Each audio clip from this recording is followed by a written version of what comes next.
Vamos lá, Boaventura. Olha, deixa eu saudar mais uma vez meu querido amigo Boaventura Sousa Santos, que fala diretamente de Portugal conosco aqui. Obrigado pela gentileza em atender nosso pedido. Nós precisamos te ouvir, precisamos ouvir uma análise, né, enfim, com essa densidade para a cena complexa que tomou conta do Brasil. E eu passo a palavra para você para responder o Genuíno, que está aqui no bastidor assistindo a gente ainda, sobre essa concertação internacional que um dia a esquerda foi globalizada e agora ela não é mais. O que fazer, Boaventura, querido? O que fazer? É a grande pergunta do livro do Lenin, que a gente de vez em quando na esquerda enfrenta. O que fazer? Bem, é realmente uma grande tarefa neste momento para responder ao Genuíno, que eu acho que tem que ser respondida, e realmente não podemos ir com muitas ideias, digamos, muito gerais acerca disso, porque o mundo não é hoje o mundo da esquerda globalizada. A esquerda, quando se globalizou, era um pequeno mundo sob a influência dos Estados Unidos e da Europa, sobretudo da Europa, não é? Porque na altura em que a esquerda e a direita se constituíram, 94% do mundo estava sob a influência da Europa. Hoje isso acabou. A Europa está sonâmbula a caminhar para a sua destruição. Aliás, daí o título do meu livro mais recente, publicado no Brasil, O Fim da Europa como nós a conhecemos. E também podemos discutir isso. Agora, o que é que está a surgir? O que está a surgir são, naturalmente, como nesta sociedade, como sempre, porque os seres humanos, as comunidades, têm esta grande característica, que é serem finitos, mas serem capazes de pensar o infinito. A gente pensa o infinito. E o infinito é a esperança. E, portanto, eu volto sempre às minhas ideias spinozistas do equilíbrio entre o medo e a esperança. Eu penso que neste momento esse equilíbrio não existe e, ao longo da sua história, a esperança esteve na mão da esquerda. A esquerda deu esperança às maiorias. Às maiorias que eram sociologicamente maioritárias, mas minoritárias do ponto de vista de poder político. Sempre foi assim. É assim desde a Revolução Francesa, pelo menos, não é? E, portanto, foi essa esperança. E há algum tempo, a esquerda institucionalizada deixou de ter argumentos para a esperança. E foi por isso que a esquerda entrou numa crise global. Porquê é que ela entrou nessa crise? É porque a esquerda, a partir de certo momento, abandonou aquilo que o Genuíno há pouco dizia, que era a questão do enfrentamento, da luta de classes, verdadeiramente como ela deve ser trabalhada, não é? E, portanto, acomodou-se. Nós assistimos nos últimos 30 anos ao acomodar da esquerda ao capitalismo, tal e qual como ele foi sendo transformado, com exigências cada vez menores. Isto vem de trás há muito tempo. Vem desde 1969, quando o Partido Socialista Alemão renunciou ao marxismo. As coisas na história nunca acontecem de um dia para o outro. Elas acontecem muito lentamente, não é? Os ataques ao internacionalismo, não. Obviamente que tem agora um momento de paroxismo, mas eles começaram muito antes. Começaram, se nós olharmos apenas para o período da Segunda Guerra Mundial, eles começaram imediatamente quando, depois do fim da União Soviética, em 1991, o Pacto de Varsóvia, que era o pacto militar do Bloco Soviético, dissolveu-se, e o Pacto Militar do Bloco Ocidental, que é a NATO, expandiu-se e transformou-se de um pacto militar de defesa num pacto militar de agressão e de expansão, que vai começar depois na própria Europa, com 1999 o bombardeamento de Belgrado, e depois está no Iraque, e depois está no Afeganistão, está na Líbia e agora está na Ucrânia, né? Portanto, começou muito cedo. Começou muito cedo, por exemplo, quando, depois da Segunda Guerra Mundial, os países que queriam uma perspectiva de esquerda diferenciada, que eram os novos países independentes, quando estes se juntaram em 1955 em Bandung, criaram o movimento dos não alinhados. Quer dizer, a ideia eram realmente homens e mulheres de esquerda, mas de uma esquerda que não queria ter só o socialismo soviético. Queria uma outra. E se fossem mais para o centro e mais capitalistas, também não queriam o capitalismo norte-americano e europeu. E portanto, queriam uma alternativa. Em 1961, criou o movimento dos não alinhados. E o movimento dos não alinhados foi liquidado a pouco e pouco. portanto, com a ajuda das Nações Unidas. Portanto, eles foram destruindo, digamos, toda a possibilidade de articulação e de desobediência ao imperialismo norte-americano. Em 1974, as Nações Unidas aprovam a nova ordem económica internacional. Era um grande projeto que ia contra os interesses imperialistas dos Estados Unidos e da Europa. Bem, obviamente que os Estados Unidos fizeram uma guerra total a essa nova ordem económica internacional, que foi por água abaixo. Portanto, o processo é lento e agora atingiu o seu paroxismo. E nesse momento, a gente vê como as contradições surgem no sistema sempre. De repente, a esquerda aparece com vitalidade nos lugares onde a gente pensava que já nunca a teria. Eu dou 2 exemplos. E para mostrar por onde é que a esquerda se pode realmente orientar. A primeira é o facto do Zoran Mamdani, um jovem de 33 anos, ter ganho as primárias para as eleições em Nova Iorque. E que vir a ser, exatamente, o novo prefeito de Nova Iorque. E veja que as duas grandes cidades, que são os grandes centros financeiros, podem vir a estar proximamente na mão de 2 pessoas muçulmanas de origem árabe. O Khan em Londres e o Mamdani em Nova Iorque. Portanto, o que é que faz o Zoran Mamdani? O Mamdani sabia que através da esquerda, que ainda se pode chamar ao Partido Democrático, porque só é a esquerda porque existe Trump, o Partido Democrático há muito tempo deixou de esquerda, rebentou com toda a estrutura do partido e resolveu ir para as comunidades. Portanto, a primeira característica foi esta. Este jovem, falando várias línguas, foi para as periferias e para os centros urbanos degradados de Nova Iorque falar com as pessoas, ter reuniões prolongadas com as pessoas, viver os seus problemas, adquirir a sua linguagem. É uma esquerda de proximidade. Esta é a primeira grande característica.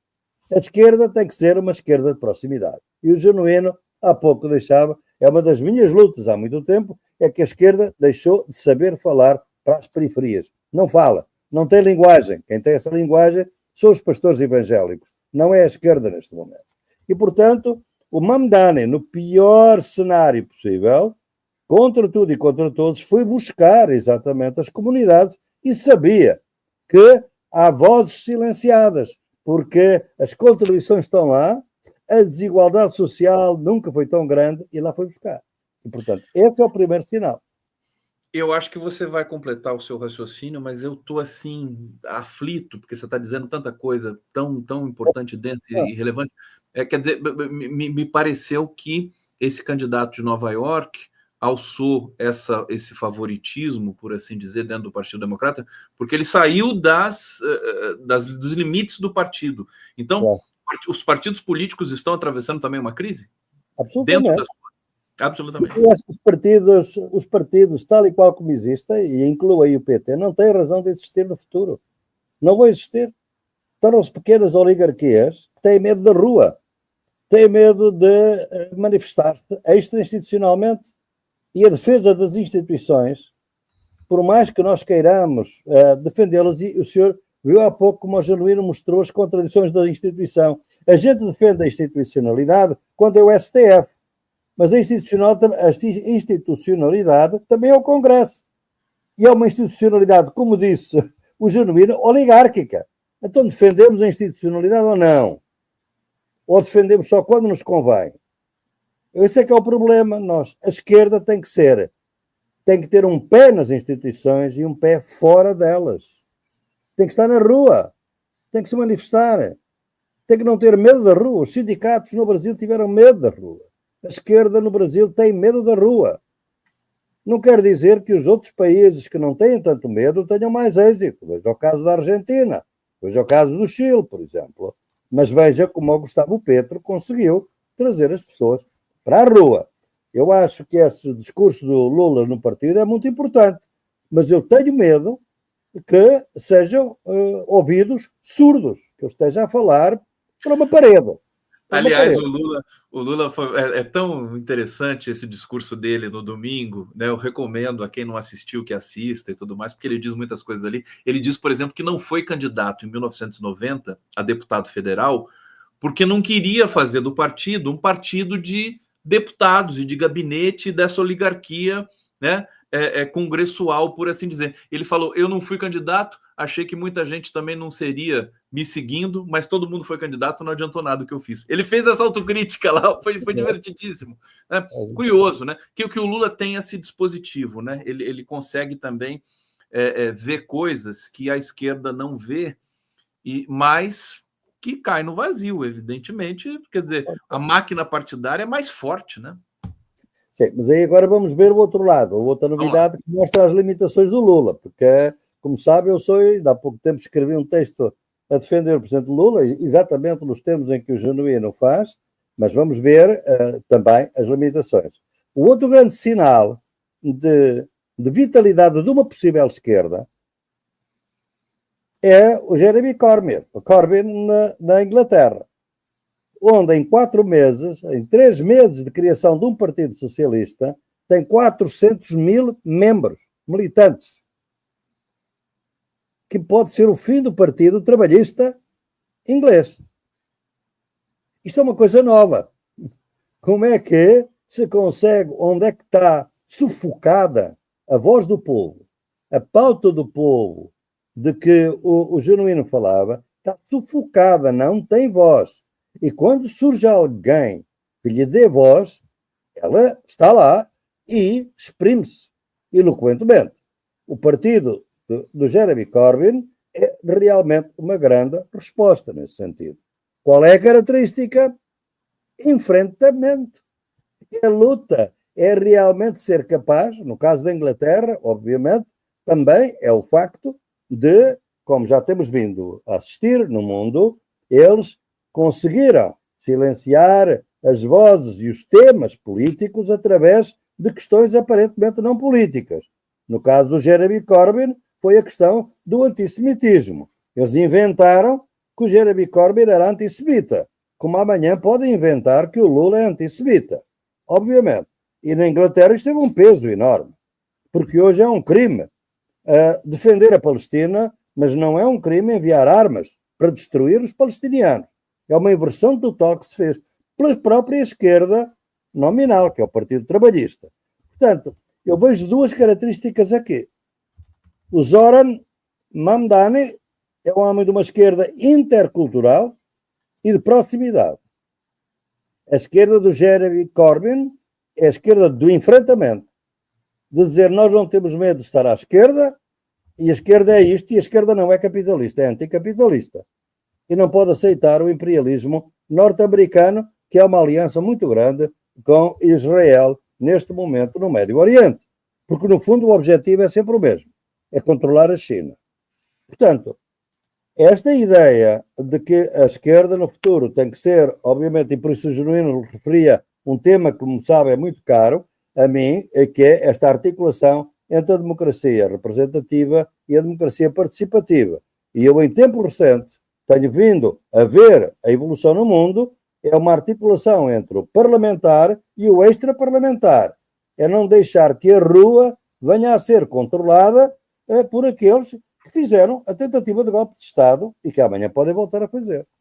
Eu estou tentando fazer aqui o glossário Boaventura deste nosso papo, que é um pouco assim, a esquerda brasileira tem medo da rua. Você disse isso, tá, até já anotei aqui, porque é como se a institucionalidade fosse antônimo, fosse o contrário da rua. E a esquerda, por tentar defender a institucionalidade o tempo todo, esqueceu da rua, esqueceu que existe essa dimensão. É um pouco né? É um pouco essa contradição que nos assalta.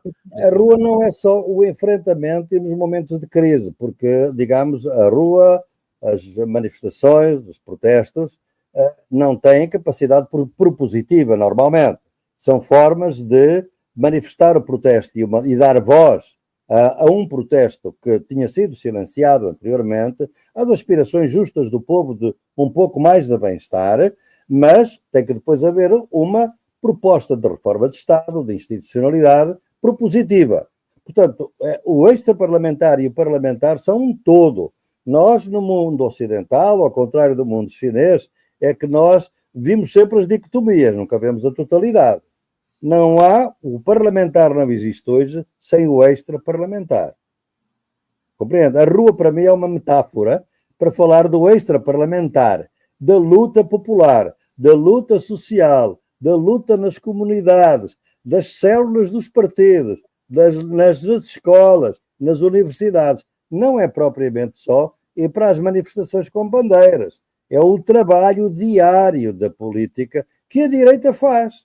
Que a direita faz, tem os seus clubes onde eles se reúnem ao final da tarde para combinar os seus negócios. Aliás, deixa eu trazer aqui um dado que talvez seja sem precedentes na ciência política, que é os atos de domingo aqui no Brasil defendendo o tarifaço dos Estados Unidos contra o Brasil. Quer dizer, eu não sei se tem precedente isso, se algum, né? Você tem a população na rua defendendo o esmagamento do seu próprio país. Como lidar com isso, Boaventura? Isso é extremamente grave e é extremamente significativo do poder que a direita e a extrema-direita têm hoje no Brasil, não é? Porque são capazes, eles dominam, através do domínio que têm também da comunicação social, dos mídias brasileiros hegemónicos e das redes sociais, conseguem fazer aquilo que nós chamamos de hegemonia. Isto é, as classes populares adotam ideias que são contrárias aos seus interesses. Isto sempre existiu. Agora, existiu em menor medida, e o caso do Brasil é um caso extremo, como dizia o Genuína, a muitos níveis. É exatamente, ela mostra em que medida é que as burguesias nacionais há muito tempo que deixaram de defender os interesses nacionais, defendem os seus interesses. E, portanto, os seus interesses estão onde estiver o centro do poder. E o centro do poder está em Washington. É o único país que tem uma embaixada, digamos assim, quase institucionalizada em Washington, com o Sr. Eduardo Bolsonaro. Quer dizer, é obviamente uma oposição expatriada, que antes era social, estava na Flórida, mas que agora não se contenta com a Flórida, agora vai para Washington, porque aí é que está o poder. Isso existiu sempre, só que não existiu com o caráter extremo em que nós nos encontramos agora, em que ela se dá ao luxo de trazer, e veja a que ponto o Brasil está desinformado. Porque como é que elas conseguem trazer para a rua pessoas que vão sofrer muito com as tarifas, no seu bem-estar, na sua política social, na sua saúde, no preço dos seus produtos da família. Eles conseguem virar o povo contra si mesmo. Isto é hegemonia e isto é o produto de uma aliança construída ao longo do tempo entre uma pressão internacional e elites locais que tiveram uma dimensão secular a partir da direita mais radicalizada e da evangelização pentecostal evangélica, que é um projeto político para destruir as forças de esquerda da periferia, desde também do célebre relatório de Rockefeller para a América Latina, uma resposta teológica conservadora para a América Latina. Aí está, ela está dada. E temos hoje presidentes que são evangélicos e temos candidatos que são evangélicos, temos partidos evangélicos, e veja como são os mais acérrimos defensores do capitalismo mais selvagem. Ou seja, onde é que está a igreja dos oprimidos? É uma mentira. A verdade estava na teologia da libertação. Deus e Jesus Cristo significa exatamente a opção pelos pobres, não pode ser outra coisa. Mas essa outra é a opção pelos ricos. E os pobres salvam-se no outro mundo, não se salvam neste. Este é o que nós temos neste momento. Portanto, Conde, eu vejo que há sinais de esperança nestas aflorações, mas agora, se nos centrarmos no Brasil, eu queria partilhar o otimismo, digamos, do genuíno não é um otimismo, é um grande apelo que eu partilho inteiramente. Mas eu vejo realmente um perigo extraordinário. Eu vejo um perigo extraordinário nos próximos meses. Porque os brasileiros têm que ter em mente, saber se a institucionalidade brasileira, que é parte dela, não é toda, é o STF neste momento, e o Presidente, o Poder Executivo neste momento, que também é o Lula, não é todo o governo, não é? Não é todo o governo. Pode efetivamente enfrentar uma agressão da dimensão que nós estamos a assistir e que vamos continuar a assistir com maior intensidade.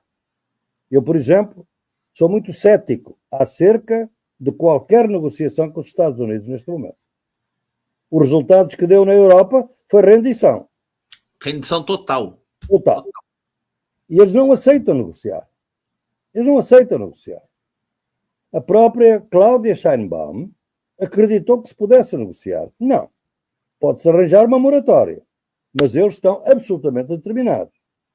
Estão realmente neste momento, o senhor está a ver que estamos a regressar a um período, historicamente, do imperialismo norte-americano que já de alguma maneira existiu no século XIX, que criavam repúblicas bananas, isto é, os oligarcas, mandavam mais que os presidentes.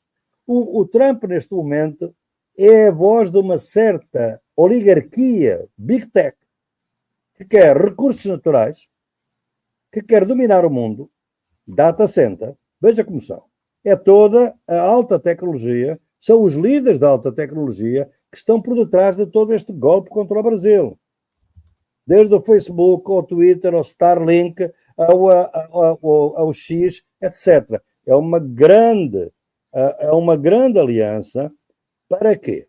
Fundamentalmente para ter acesso aos recursos naturais e àqueles que pertencem, obviamente, ao futuro, há certos minerais, por exemplo, que são muito importantes para a inteligência artificial, que 90%, 95% dele está situado numa região do Brasil, em Minas Gerais.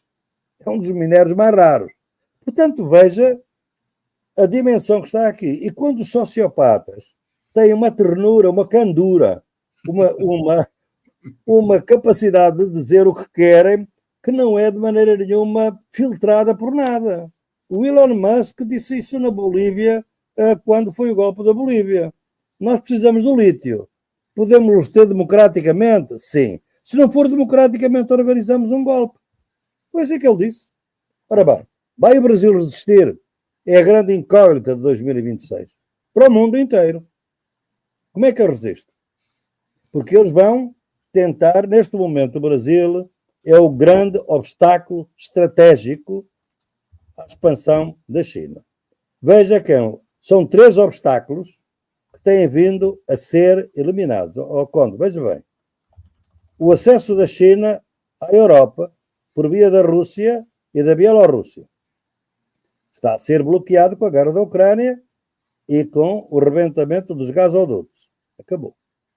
A China tem uma alternativa, que é a alternativa do que eles chamam a Ásia Ocidental e nós chamamos Médio Oriente, que foi sempre, tradicionalmente, a rota da seda vinha por aí. Porque é que está Israel a transformar-se a Palestina na Riviera, numa nova Riviera? É exatamente o controle total. Portanto, o Médio Oriente, a China, está bloqueado. Qual é o outro acesso grande, digamos assim, a países desenvolvidos, semi-desenvolvidos, desenvolvimento intermédio? A América Latina. Quem é na América Latina o país que lidera essa alternativa? O Brasil. Porque está nos BRICS. E porque é um país democrático, e é um país grande, e é um país rico. Portanto, neste momento, é preciso bloquear a penetração da China através do Brasil. O Brasil é apenas, para os Estados Unidos, neste momento, um obstáculo a destruir para poder ganhar a neutralização da China na América Latina. Portanto, veja os interesses que estão em causa. Eu acho que o Brasil vai resistir, mas o Brasil tem que ter em mente que não pode resistir rendendo-se, porque a lição da Europa é essa. Render-se é destruir-se. A Europa está a ser destruída por a quinta coluna que, aos serviços dos Estados Unidos, governa a Europa. Mark Rutte na OTAN e Ursula von Leyen na Comissão Europeia. São dois propostos de Trump. Exatamente. Eles fizeram, é uma proposta de desindustrialização da Europa. Desindustrialização pura e dura. De submissão da Europa a todas as agendas financeiras, ao capital financeiro, por exemplo, a incapacidade de qualquer transição energética autónoma na Europa, é rendição. Portanto, o Haddad pensa que está a negociar, eles estão a saber apenas por dentro a pensar, eles rendem-se ou não se rendem. E se não se renderem, vamos para o golpe. Agora, como o Genuíno falou aqui, e você também resvalou nessa questão, é importante resistir, é importante não se submeter, né? É importante a gente afirmar que nós temos um governo que também é muito importante para remobilizar a esquerda brasileira, no certo sentido, mas o Haddad faz parte do script também, né? Quer dizer, tem que ter uma frente de negociação também, mesmo que ela seja meio falsa. É isso? O país tem que apoiar o Haddad para que ele não possa ser objeto da chantagem, que foi, porque isso é que não tivemos na Europa. Foi num jogo de golfe que, à margem de qualquer discussão, porque a Europa conseguiu que as suas decisões políticas mais importantes estivessem totalmente distantes do povo europeu. Os europeus não participaram em nada, nem souberam de nada. Vocês no Brasil estão a acompanhar a negociação do Haddad. Na Europa isso deixou de existir. A Europa deixou... Existiu isso na Europa. Incrível. Há muito tempo, quer dizer, foi uma negociação num campo de golfe, quer dizer, isto é ridículo. Nas escondidas de todos os europeus que se vão dar conta ao longo dos próximos anos que efetivamente o mal que lhes foi feito neste momento, não é? Claro que tudo tem contradições. O Trump pode começar a perder poder nas próximas eleições intermédias nos Estados Unidos. O Trump pode tudo isto. Agora, o que é que vem depois? Quer dizer, nunca sabe, pode ser pior, pode ser melhor. Portanto, eu acho que o Brasil tem que resistir. Quando o que eu quero dizer aqui é o seguinte: o Brasil, neste momento, do meu ponto de vista, para a possibilidade de um mundo democrático e pacífico, o Brasil, neste momento, está na linha da frente. Eu tenho que dizer isto. É, neste momento, o país mais importante de enfrentamento para os Estados Unidos. E eles conquistaram a Europa. E dizem assim, se a gente conquistou a Europa, por que é que não vai conquistar o Brasil? Que gente é esta que não se está a deixar submeter? Sobretudo quando há alguns investimentos estratégicos que, por exemplo, o transoceânico, que esteve pensado na Nicarágua, saiu. Esteve pensado na Bolívia, está pensado agora no Brasil. Isto é fundamental para a China, para os BRICS e para o conjunto dos BRICS. Portanto, é evidente que aqui o Brasil está na frente e tem uma grande chance consigo. Que o Brasil não está sozinho, está com os BRICS. E, portanto, essa articulação é importante. Isso é que é o facto novo. E é isso que eu penso, que o presidente Lula e a soberania do Brasil é absolutamente importante. Veja o meu último texto. Sou insuspeito para defender o patriotismo, que eu defendo de nacionalismo. Nacionalismo é excludente, o patriotismo é incluente, é inclusivo. Não é exclusivo. Não quer excluir ninguém, quer juntar o povo, obviamente. Aqueles que são contra os antipatriotas são os que estão em Washington, obviamente, não é? Agora, eu também tinha ouvido da Maisa Goulart a dificuldade que há de vender esta ideia, quer dizer, a hegemonia da direita e da extrema-direita, que é um ponto interessante. Este meu artigo, que o senhor certamente conhece, um dos meus críticos mais simpáticos, aliás, com quem tenho um debate muito interessante, sempre disse, mas Boaventura, o senhor põe muito o acento tónico na extrema-direita, mas há uma direita também nacional, uma direita democrática, uma direita tradicional, uma direita que defende a soberania. Portanto, ela também tem que ter o seu espaço, digamos assim. E é uma grande pessoa, não vou mencionar o nome, obviamente, mas é uma pessoa que tem realmente falado muito da centralidade dos direitos e da centralidade da democracia. Bem, O grande problema nisto, Conde, é que em momentos de polarização social, esta direita que existe, torna-se impotente. Os Estados Unidos é um caso nítido. A direita que estava no Partido Republicano e parte no Partido Democrático está silenciada. E a única maneira que tem de sobreviver politicamente é aliar-se à extrema-direita do Trump. Em Portugal, a direita está no poder. É uma direita tradicional, defende os interesses do país. Mas com quem foi fazer a lei de imigração, que vai afetar muito o brasileiro aqui em Portugal, por exemplo? Foi com a extrema-direita, que fez uma aliança, que é uma aliança anti-imigração. Portanto, a direita tradicional, em momentos de polarização, alia-se à extrema-direita e não se alia à esquerda. Portanto, é essa polarização que vai existir no Brasil e que o presidente Lula há muito tempo vê e agora está a tentar mobilizar a sua base e certamente o fará com muito êxito. Mas é um momento muito importante e esse momento é internacionalista. Tem que ser internacionalista. Tem que ser internacionalista, Boaventura. E eu não sei se você está identificando, eu sei que você acompanha com lupa o que acontece no Brasil, mas se o Brasil está procedendo nesse diapasão, quer dizer, inclusive com a inserção do contexto dos BRICS. Eu vou até aproveitar, ler alguns comentários aqui rapidamente para devolver a palavra para você, meu querido Boaventura. Edson Antunes está dizendo que o Genuíno tem conversado com o Dirceu, ele vai ser candidato. Querido, o Genuíno já foi, eu vou mandar para ele a mensagem, mas eu sei que o Dirceu vai ser candidato, ele está super animado para ser candidato a deputado federal. Fernando Cardial, a política mais acertada faz presidente Lula, que é buscar novos parceiros comerciais. Emiliana diz, o BRICS seria uma saída para unir a esquerda, que é a pergunta que eu vou deixar aqui para o Boaventura. Raimundo Leite, Conde, não existe muita diferença entre Biden e o Laranjão, considerando o ponto de vista econômico. Enquanto o Boaventura estava falando aqui, eu fiquei pensando, me deu um flash, Boaventura, que assim, os democratas poderiam fazer algo muito pior com o Brasil. Não tem escapatória, republicanos e democratas, né? E os democratas são mais violentos. O Trump até tem esses espasmos de afeto que ele falou, o presidente Lula pode me ligar a hora que quiser. Os democratas nem isso tem. Soraya de Cácer Menegildo. Conde, obrigado por trazer. Boaventura nos dá uma outra dimensão de todos esses movimentos de extrema-direita, é preocupante. Boaventura está dizendo coisas aqui muito, muito importantes. Espero que assessores do Ministério da Fazenda, da Presidência da República estejam vendo aqui, para depois também levar essas questões para a mesa das nossas negociações. Mas eu queria um comentário seu sobre a consciência do Brasil no sentido da universalização dessa resposta aos Estados Unidos.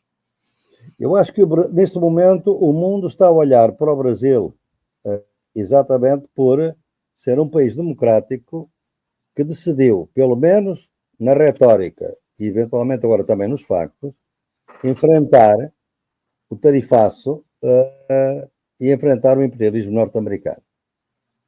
Porque as concessões que eles estão a pedir ao Brasil são demasiadas e são uma destruição da vossa soberania e do próprio futuro do país como um país de desenvolvimento intermédio num contexto internacional.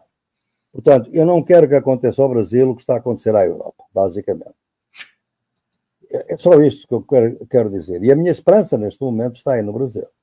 Desde que o Brasil aproveite esta oportunidade, e tem que fazer duas coisas, sem que são contraditórias. Ela tem que olhar muito para dentro e tem que olhar muito para fora. Nós temos dois olhos, mas que olham na mesma direção. Mas, por favor, os olhos da política brasileira têm que ter um olho para o chão. É o chão do Brasil profundo, que falava a Maida Goulart. É esse Brasil profundo que ele tem que olhar, tem que fazer a política de proximidade. É uma política de interculturalidade, de respeito, obviamente, por toda essa diversidade etnocultural e etnorracial que existe no Brasil. É fundamental que isso exista e que esteja bem presente dentro da política brasileira. E o outro olho é o olho para fora, é o olho da solidariedade internacional, porque é evidente que as agressões estão a assistir por todo lado. E o Brasil tem que, nem sempre o Brasil no passado, porque eu também respeito muito o Itamaraty, O Itamaraty tem uma maturidade extraordinária na sua diplomacia. Temos que analisar, por exemplo, a lupa, e é preciso estar com muita atenção para ver o que é que o Itamaraty está a fazer com Israel. Não corta relações diplomáticas, como tem sido pedido, aqui na Europa, reconhecimento de Estado da Palestina e o corte de relações. Tem vindo a fazer à socapa muita coisa que equivale, de alguma maneira, a um corte de relações. Mas Israel bombardeou um membro dos BRICS, foi o Irão. O Irão não teve a solidariedade dos BRICS que devia ter tido, em meu entender. Portanto, que amanhã é eles, amanhã sou eu. A grande posição de um estadista brasileiro neste momento é o seguinte: tudo que eles estão a fazer aos outros, querem fazer a mim. E eu não vou deixar, porque já aprendi. E para isso eu tenho que ter aliados internacionais.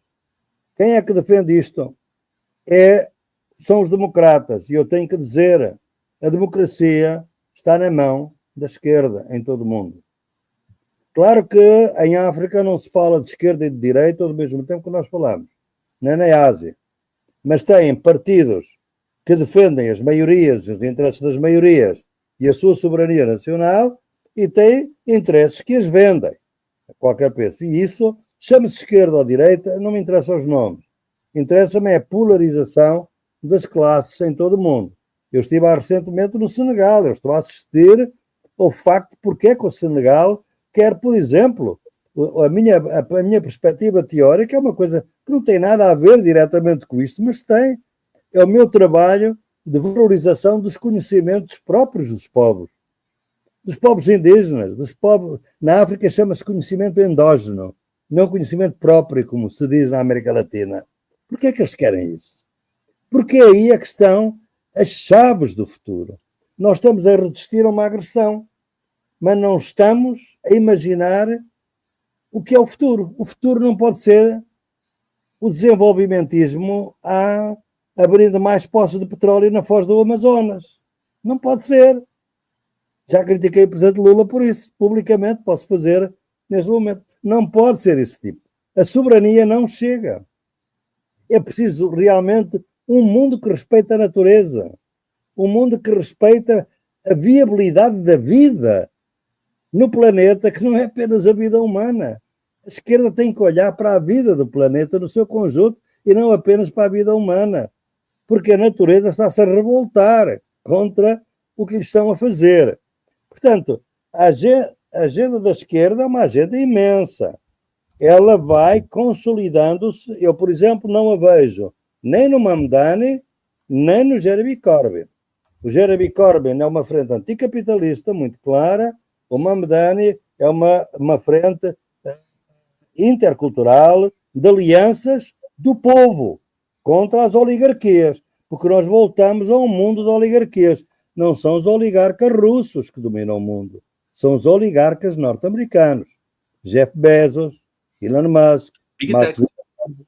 Obviamente são esses que mandam. E são esses que estão a controlar, a exigir a rendição, porque sabem que sem o acesso a esses recursos, eles não vão dominar exatamente o futuro, porque a Big Tech, veja, por exemplo, dou-lhe outro exemplo só para finalizar este meu raciocínio. Para onde vai o orçamento, que foi de bilhões neste momento, que acabam de ser dados à política de defesa?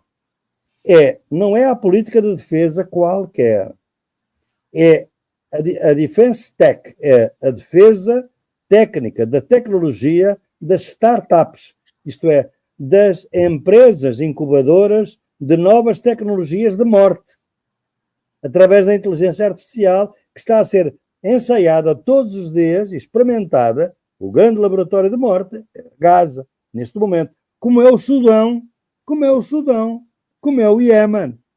Está a morrer mais gente de fome no Sudão do que em Gaza. Mas nós estamos com os olhos em Gaza e eu, obviamente, todos os meus olhos estão aí. Mas é evidente que no Sudão está a suceder exatamente a mesma coisa.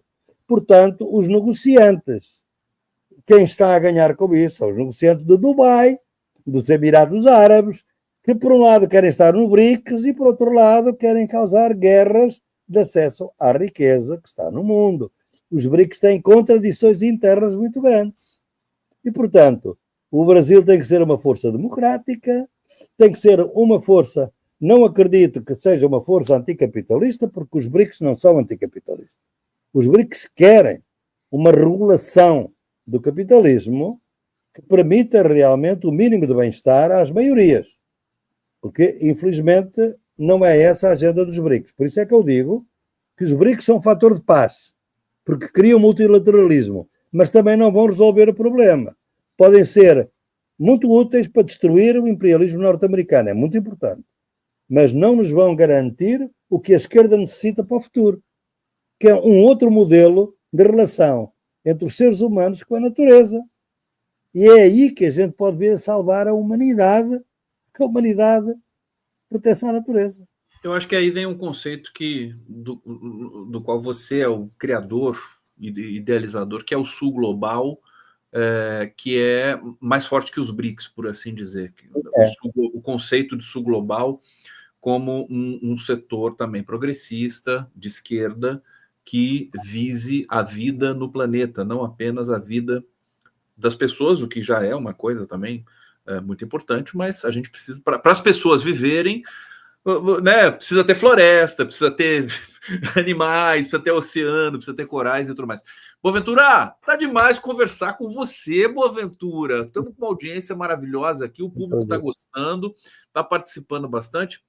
Eu vou trazer um comentário aqui do bate-papo que escapa um pouco. Na verdade, não escapa o nosso escopo. O Felipe está aqui. Pessoal, vocês do 247 são demais, sempre acompanham o canal, mas até agora não vi nada sobre a Lava Toga 2. Poderia dizer o que acham do teor das mensagens, se considerar que são verdadeiras? Na verdade, essa tal Lava Toga é a CPI, segundo me consta, que a oposição quer fazer para desmascarar, aspas, o judiciário brasileiro.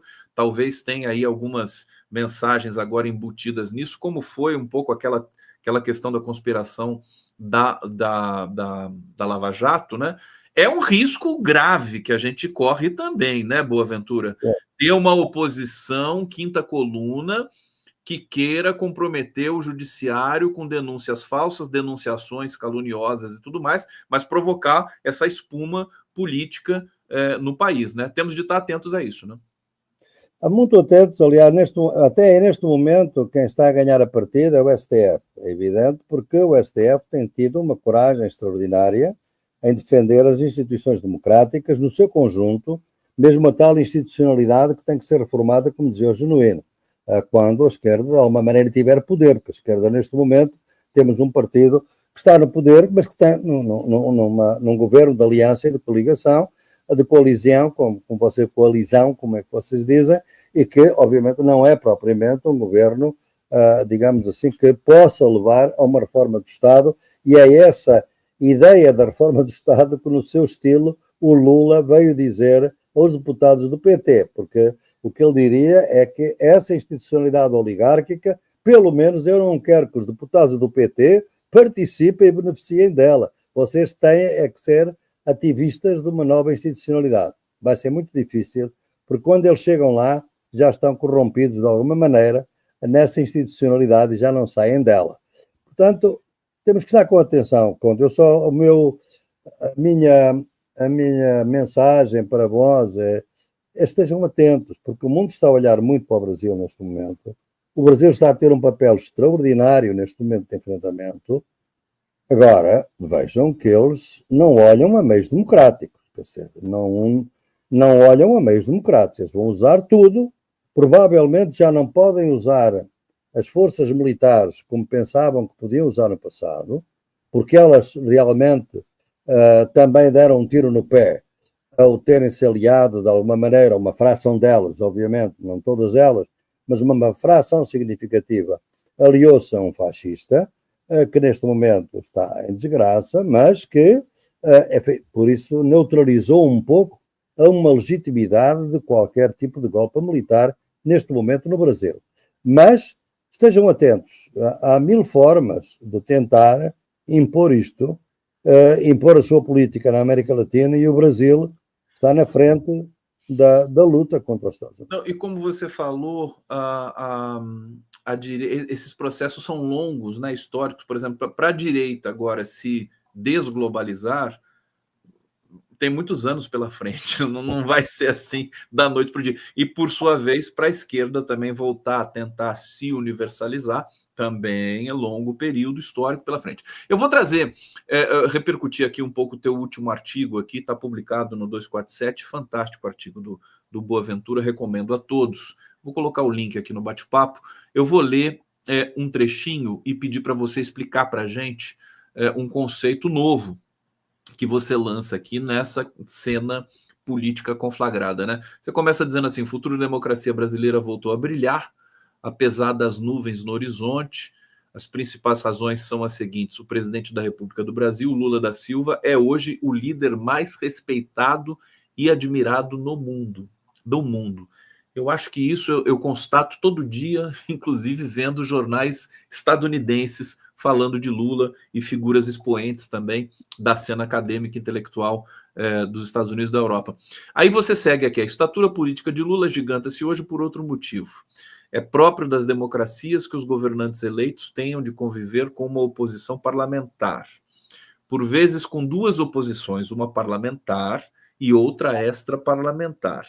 E aí você vem com essa terceira oposição, que bom, acontece que o presidente Lula é o único governante democraticamente eleito que tem de conviver com três oposições: a parlamentar, a oposição dentro do seu próprio governo e uma terceira oposição expatriada, autoexilada da incubadora do movimento global da extrema-direita que se transformou Washington.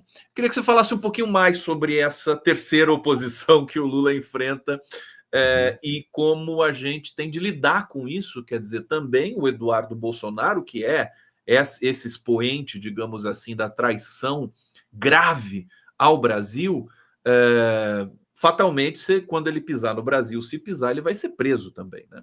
Como é que você está vendo essa dinâmica, Boaventura? Mostra a agressividade realmente da direita brasileira, mostra a sua força, mas também mostra a sua fraqueza. Quer dizer, como eu digo no texto, é uma afirmação extraordinária de força, porque se vangloria de estar por detrás das medidas mais gravosas para o Brasil, de agressão não só através do tarifaço, como também de agressão a um dos seus mais brilhantes magistrados, que é o Dr. Alexandre de Moraes, por pensar que tem poder suficiente para influenciar a política norte-americana nesse sentido, mas por outro lado tem que ir para Washington, porque aparentemente não tem condições para lutar no Brasil. Porquê é que não tem condições? Porque o Brasil ainda é democrático, porque o Brasil não lhe dá esse espaço para fazer isso. Portanto, ela mostra uma certa fraqueza, ela tem que se pôr à sombra de um gigante, e é de um gigante altamente problemático, porque realmente aquele gigante pode cair de um momento para o outro. Portanto, eu acho que isto foi um tiro no pé, e o grande problema é de saber se a esquerda, a democracia no seu sentido geral, eu agora até digo que é a esquerda porque realmente eu não venho visto a direita tradicional brasileira a defender realmente os interesses da soberania, porque é uma direita que está absolutamente submetida ao capital financeiro, é o único país que tem uma taxa de juros de 15%, quer dizer, é um capitalismo financeiro, extrativista de riqueza dos pobres, que não se vê em outro país. Esta é a natureza do capital financeiro brasileiro. É muito grave o que eles fazem. Para a família de qualquer operário. O que cada família, no seu salário, tem que entregar por mês ao capital financeiro. Isto é o grande escândalo do Brasil, não é? E é por isso que eu estou um pouco cético. Porque se esses interesses forem postos em causa, a direita, no máximo, fica calada. A direita tradicional fica calada. Não se vai insurgir contra. Isso é que gostaria de o ver fazer, porque já o fez no passado, noutros países, mas aqui não. Portanto, eu acho que realmente é fundamentalmente isso que está em causa neste momento, é uma grande articulação global da direita, da extrema-direita, é a extrema-direita que está articulada globalmente, há também um movimento de direita que está a organizar-se, mas que não tem grande expressão, porque realmente é a tentativa de organizar uma direita que defenda os interesses liberais e não os interesses neoliberais, que são antidemocráticos por natureza, não é? Porque o neoliberalismo é o contrário do liberalismo apesar de se chamar neo, não é? Agora, a esquerda não tem internacional neste momento. A esquerda não tem internacional. A esquerda está com aflorações aqui e acolá, que vão surgindo e que as vão tentando destruir. Muitas não se notam nem se veem. Eu, como tenho esse privilégio de ter muito contacto com as lutas de terreno, por exemplo, dos povos indígenas, dos camponeses em África, como agora vi no Senegal, a defender a sua terra contra a tentativa que neste momento alguns países da África estão a fazer, que é vender hectares e hectares de terra aos países do Golfo, isto é, à Arábia Saudita, aos Emirados Árabes, porque não têm terra e querem comprar uma reserva agrícola para o futuro. Eles é que estão a tratar do futuro, não é a esquerda.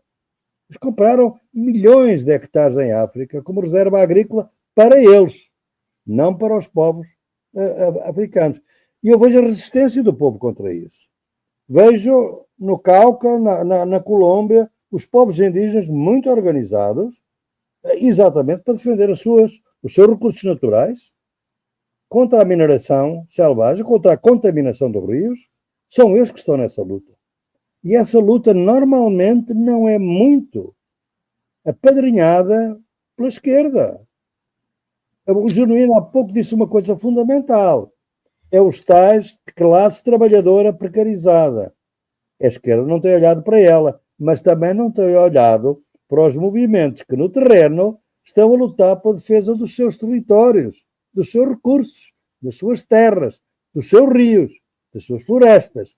Esta é a grande fronteira do futuro. É essa que pode trazer os jovens, porque os jovens é que vão viver esse futuro. Não serei eu. O senhor ainda vai viver algum, porque será um jovem, mas será o seu filho, realmente o grande craque de futebol do futuro também, e ele vai viver esse futuro, não é? Isso sim. Eles é que estão a pensar nisso. Porque eles é que vão viver nesse futuro. Porque, Boaventura, a gente vê os maiores ambientalistas, especialistas, físicos, geofísicos, dizendo que o planeta não aguenta mais. Claro. Não aguenta mais essa corrida desenfreada, né? Inclusive que no âmbito dos próprios BRICS, quer dizer, tem muita coisa equivocada ali, né, nessa direção. E aí eu acho que caberia até muito sutilmente comparação, né, do presidente Lula com outros estadistas. Por exemplo, quando eu penso no Xi Jinping, né, que é gigante, a China gigantesca, mas o Xi Jinping não fala. Ele não enuncia como Lula enuncia, e a gente está vivendo ainda outro processo absolutamente sem precedentes, que é o elogio ao presidente Lula partindo de prêmios Nobel de Economia, né, o Paul Krugman, o Joseph Stiglitz, elogiando o PIX no Brasil. Quem diria isso, Boaventura? É impressionante. Não, como você postulou no teu artigo, quer dizer, o Lula hoje é referência internacional e está todo mundo acompanhando e esperando o que vai acontecer, como é que o Brasil vai... É o único estadista que confronta o Trump, evidentemente, sem a baixaria que vem de alguns setores, mas que enfrenta, né? É impressionante isso. Sobretudo o modo como faz. A diferença entre o Xi Jinping, entre muitas outras, e o Lula, é que um presidente democrático tem para que falar. O presidente que está à frente do Partido Comunista Chinês, que é um grande partido, é um grande regulador do capitalismo, não tínhamos dúvidas nenhumas. Eu não entro nessas dicotomias muito estúpidas e simplistas de democracia e ditadura, porque não sei se há muitas democracias hoje no mundo. O Brasil é uma democracia, mesmo com todos os problemas. É mais democrático que o Brasil, que os Estados Unidos neste momento, em meu entender. Os Estados Unidos têm vindo a cair na hierarquia dos países democráticos e as democracias têm vindo a cair no mundo, digamos assim. Mas o Xi Jinping não tem que falar para aqueles que são os que estão por trás das grandes paredes, onde está o Comitê Central e o Comitê Permanente do Politburo, da China. E aí já há um problema outro que nem se toca neste momento, é a sucessão do Xi Jinping, talvez em 2032, ou até 2032. Veja como os chineses estão a discutir coisas que nós nunca saberemos. Só quem está com o tal olho na lupa para ver o que é que se passa. O presidente Lula, obviamente, fala e tem que fazer, porque realmente as políticas que ele fez e que o Genuíno agora mencionou, algumas não chegaram ainda ao Brasil profundo e não chegaram como bem-estar de cidadania, porque ele já tem uma grande lição atrás dele. Muitos daqueles que foram beneficiados com a Bolsa Família, com tantas políticas do primeiro mandato, depois viraram-se contra o Lula. Portanto, a frente política, a frente mediática, a frente da comunicação, a frente desses parlamentares, se eu fosse ao Lula, dizia aos parlamentares o seguinte: vocês agora passam um dia ou dois em Brasília e o resto vocês vão para as vossas cidades, e nas vossas cidades vocês não vão estar nos melhores restaurantes, vocês vão para a periferia falar com eles. Vocês têm que passar 2 dias nas periferias das vossas cidades por semana. Isso é o que eu lhes diria. Falem com eles e com elas e verão o que é que as pessoas pensam. Essa é que é a grande mudança. Boaventura, para terminar, prazer conversar contigo. Todo mundo aqui concorda comigo aqui no bate-papo. Mandem o carinho, o afeto que caracteriza a nossa comunidade, inclusive aqui, para discutir as questões mais latentes no mundo todo, no Brasil, mas com esse espírito também de irmandade, enfim, de afeto e de pertença.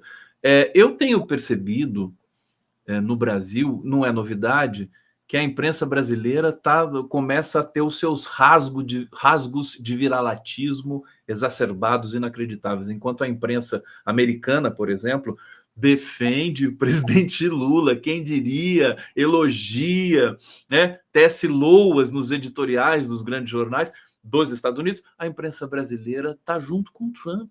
É uma coisa impressionante. Como é que está a imprensa europeia? Eu queria saber um pouco disso, da sua palavra. A imprensa europeia está um pouco, talvez, também neste momento, começa a dar-se conta, quer dizer, alguma imprensa hegemónica, não é que dessa, começa do grande logro, do grande embuste em que se transformou a União Europeia, não é? Porque na Europa há democracias fortes, vigorosas. Depois da Segunda Guerra Mundial, há países democráticos e fortemente democráticos, mas não há uma democracia europeia. E quem realmente negociou o tratado não foi a parte democrática da Europa, foi a parte antidemocrática da Europa. E hoje isso começa a ser evidente para os cidadãos e vai ser cada vez mais. Portanto, eles começam a ver que gostavam de ter à frente da Comissão Europeia um Lula. Gostavam de ter alguém que dissesse, não, então a gente foi para a guerra da Ucrânia porque era a sua guerra, não era a nossa guerra. E agora nós temos que nos armar até 5% do nosso orçamento para comprar armas americanas que só podem ser utilizadas com a autorização dos Estados Unidos para as guerras que eles autorizarem, porque os códigos de ignição daquelas armas mais letais são fechados e são propriedade dos Estados Unidos, como segurança nacional. Então, é uma rendição sem limites. Quer dizer, é isto que os brasileiros não podem aceitar, e qualquer negociação em Washington, pense que para Washington só há uma coisa, negociação, chantagem, não tem aliados, o único aliado deles é um Estado pária, como os Estados Unidos estão a transformar-se num Estado pária. Estado pária, por definição dos Estados Unidos, é todo o Estado que viola sistematicamente a ordem internacional segundo as regras. Quem é o país que mais viola? Estados Unidos. Quem é o segundo país? É Israel. São os 2 Estados. Aí estão 2 aliados. Os outros não são aliados. São potenciais vassalos. A Europa, o Brasil tem que olhar para isso, é transformar a Europa num vassalo. Como é que não querem transformar o Brasil num vassalo? É isso.